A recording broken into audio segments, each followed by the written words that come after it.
What if the pain you are carrying right now is not proof that God has forgotten you, but proof that He is working? What if the very thing that feels like punishment is actually preparation? Most people run from pain, numb it, deny it, or ask God to remove it as fast as possible. But Scripture tells a different story. Scripture says pain has purpose, that nothing you are walking through right now is wasted. Today, I want to walk you through 8 verses that prove exactly that. Some of them will comfort you. Some of them will challenge you, but all of them will change how you see what you are going through.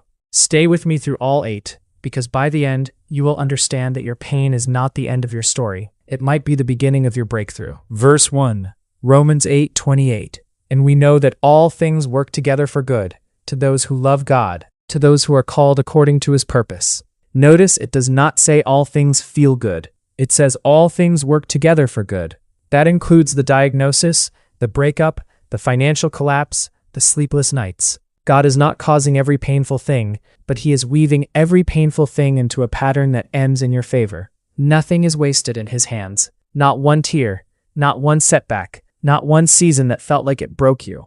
Verse 2, James 1:2-4. Consider it pure joy whenever you face trials, because you know that the testing of your faith produces perseverance.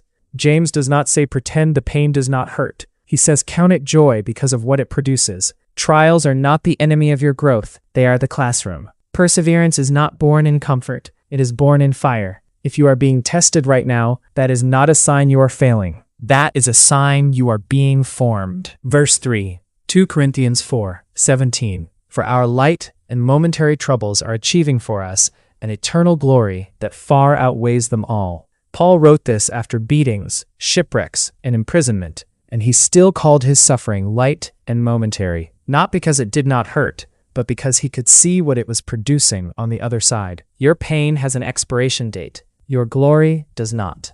Eternity will make your worst season look small compared to what it built in you. Verse 4, Psalm 34:18. The Lord is close to the brokenhearted and saves those who are crushed in spirit. This verse destroys a lie many people believe, that pain pushes God away. It does not. Pain draws Him closer. He is not distant when you are breaking. He is closest when you are breaking. Some of the deepest intimacy with God is only discovered in the valley, never on the mountain.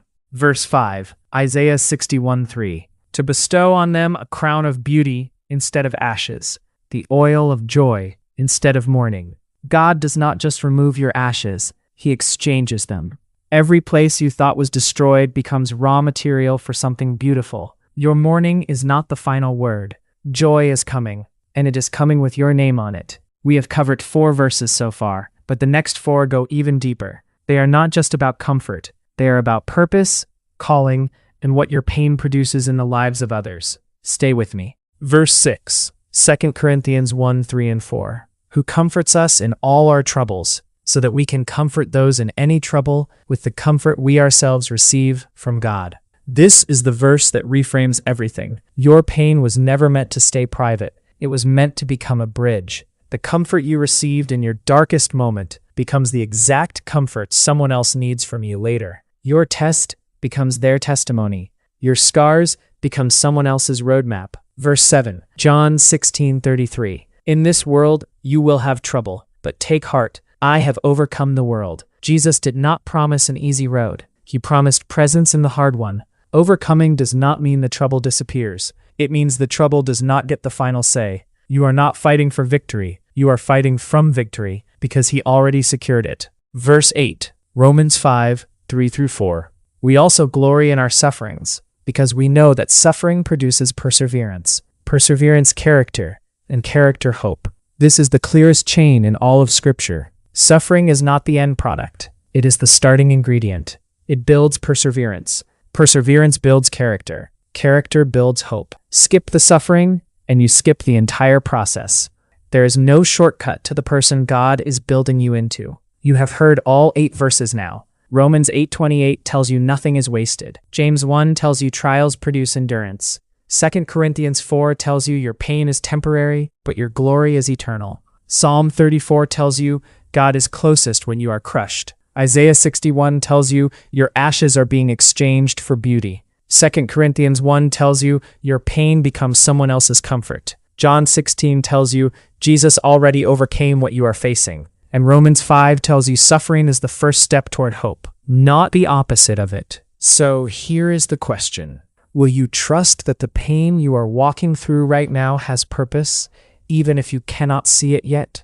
Because the seed does not see the flower. It only feels the pressure of the soil. But something is growing, something is forming, and one day, what felt like your darkest season will become the very thing God uses to bring life to someone else.